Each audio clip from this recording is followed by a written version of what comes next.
expect we will have continued and ongoing discussions about Google's abuse of that power and its willingness to manipulate search outcomes to influence and change election results.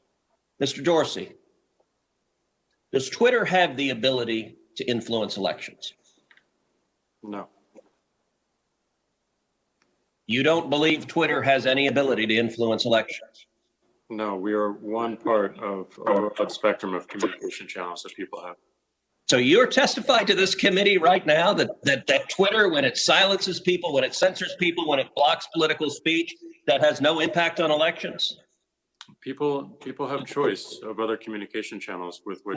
Not if they don't hear information. If you don't think you have the power to influence elections, why do you block anything? Well, we have policies that are focused on making sure that more voices on the platform are possible. We see a lot of abuse and harassment, which ends up silencing people and having them leave from the platform.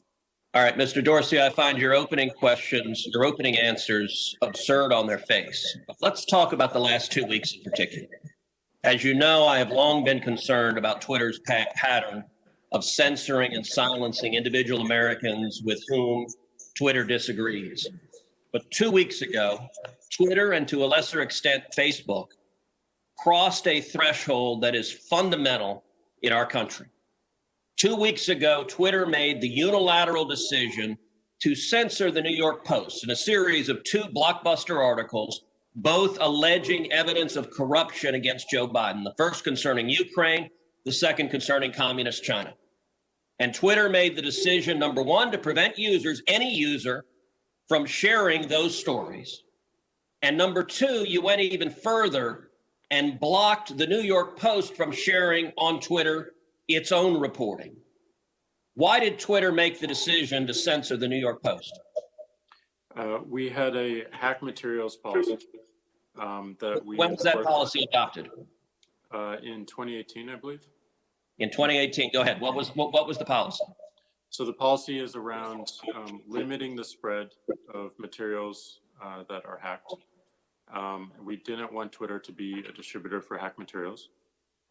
We found that the New York Post, because it showed the direct materials, screenshots of the direct materials, and it was unclear how those were attained, that it fell under this policy. Now, so in your view, if it's unclear the source of a document, and in this instance, the New York Post documented what it said the source was, which it said it was a laptop owned by Hunter Biden that had been turned into a repair store. So they weren't hiding what they claimed to be the source. Is it your position that Twitter, when you can't tell the source, blocks press stories? No, not at all. Our team made a fast decision.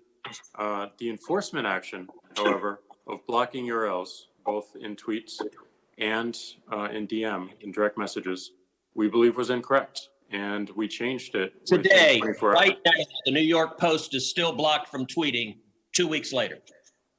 Yes, they have to log into their account, which they can do at this minute, delete the original tweet, which fell under our original enforcement actions, and they can tweet the exact same material in the exact same article, and it would go through. So, Mr. Dorsey, your ability is you have the power to force a media outlet. Let's be clear. The New York Post isn't just some random guy tweeting. The New York Post has the 4th highest circulation of any newspaper in America. The New York Post is over 200 years old. The New York Post was founded by Alexander Hamilton. And your position is that you can sit in Silicon Valley and demand of the media that you can tell them what stories they can publish, and you can tell the American people what reporting they can hear. Is that right? No, this was a, every person, every account, every organization that signs up to Twitter agrees to a terms of service.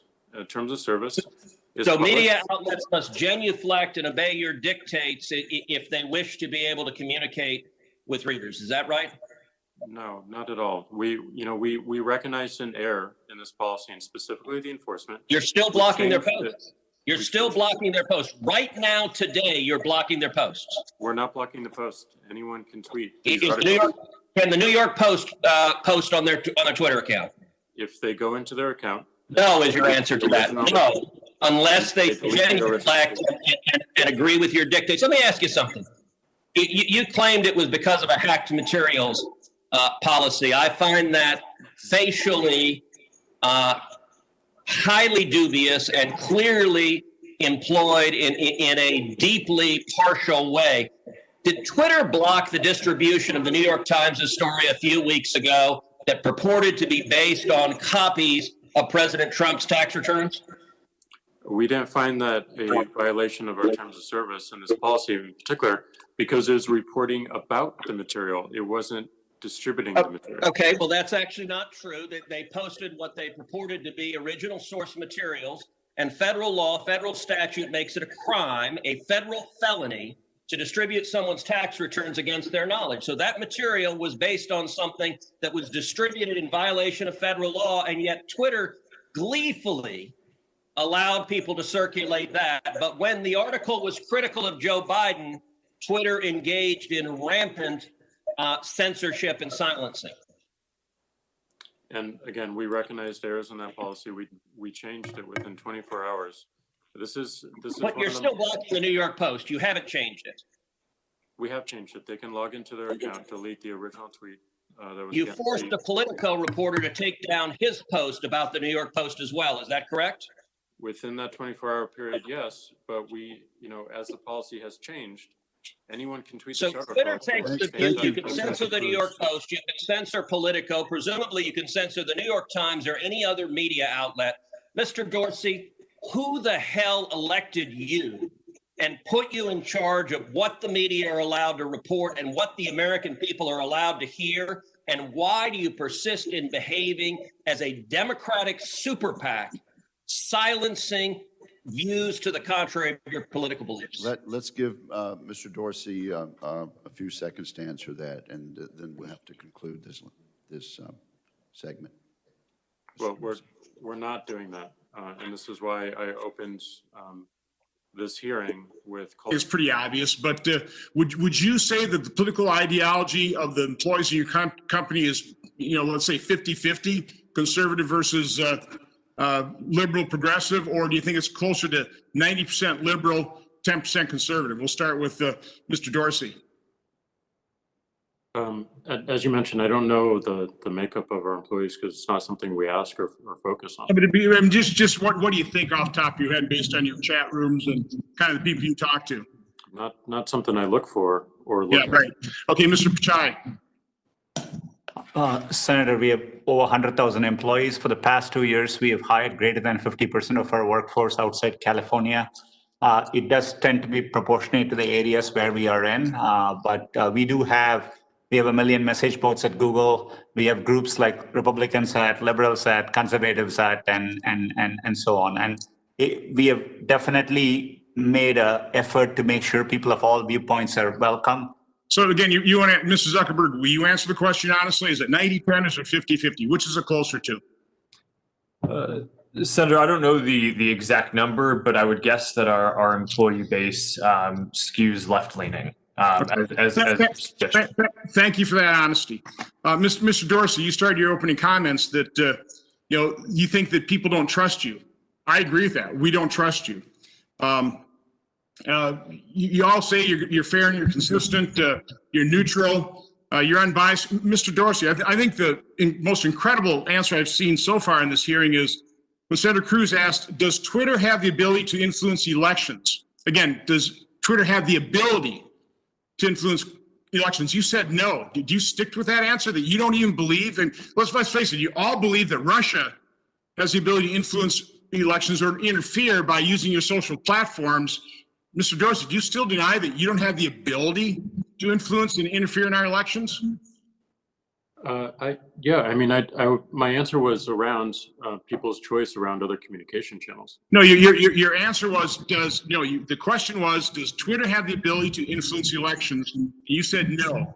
Do you still stand by that answer? Twitter as a company, no. You don't think you have the ability by moderation policies, by, as Senator Lee would call, and I would call it censoring, what you do with the New York Post. You don't think that censorship, that moderation of policies, you don't think that influences elections by withholding what I believe is true information from the American public, you don't think that interferes in elections? Not our current moderation policies. Our current moderation policies are to protect the conversation and the integrity of the conversation around the elections.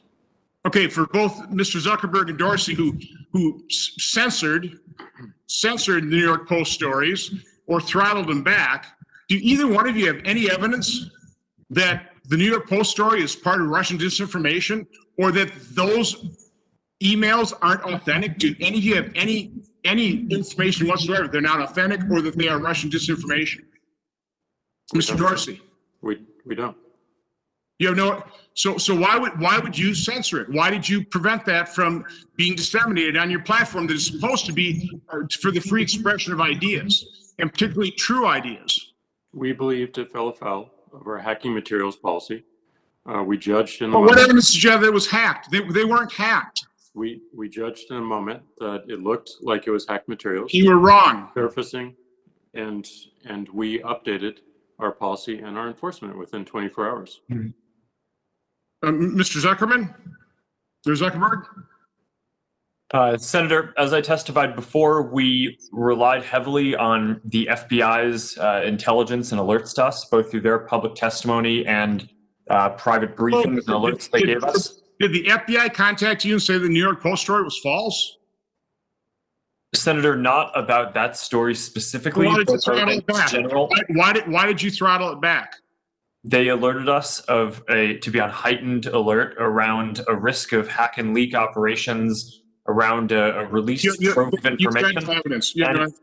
And Mr. Senator, to be clear on this, we didn't censor the content. We flagged it for fact checkers to review, and pending that review, we temporarily constrained its distribution to make sure that it didn't spread wildly while it was being reviewed. But it's not up to us either to determine whether it's Russian interference nor whether it's true. We rely on the FBI and intelligence and fact checkers to do that. Mr. Dorsey, you talked about your policies toward misinformation, and that you will block misinformation if it's against civic integrity, election interference, or voter suppression. Let me give you a tweet that was put up on Twitter. It says, Senator Ron Johnson is my neighbor and strangled our dog Buttons right in front of my 4-year-old son and 3-year-old daughter.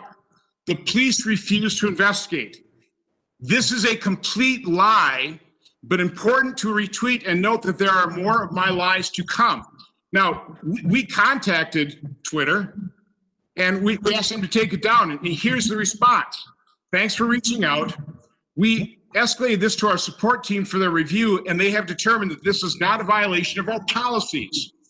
So, Mr. Dorsey, how could a complete lie, it's admitted it's a lie, how does that not affect civic integrity? How could you view that not as being election interference? Let's face it, that could definitely impact my ability to get reelected. How could that not be a violation of voter suppression? Obviously, if people think I'm strangling my neighbor's dog, they may not show up at the polls. That would be voter suppression. So why didn't Twitter take that? By the way, that tweet was retweeted like something like 17,000 times and viewed by and loved, commented, appreciated by over 50,000 people. How is that not voter suppression? How is that not election interference? How does that not affect the civic integrity? We'll have to look into our enforcement or non-enforcement in this case of the tweet, and we can get back to you with more context.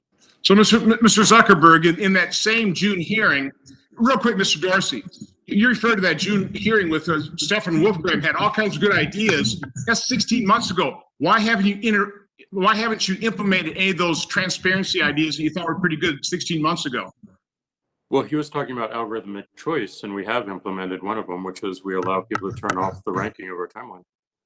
The rest is work, and it's going to take some time. Well, I'd get to it if I were you. Thank you, Mr. Chairman.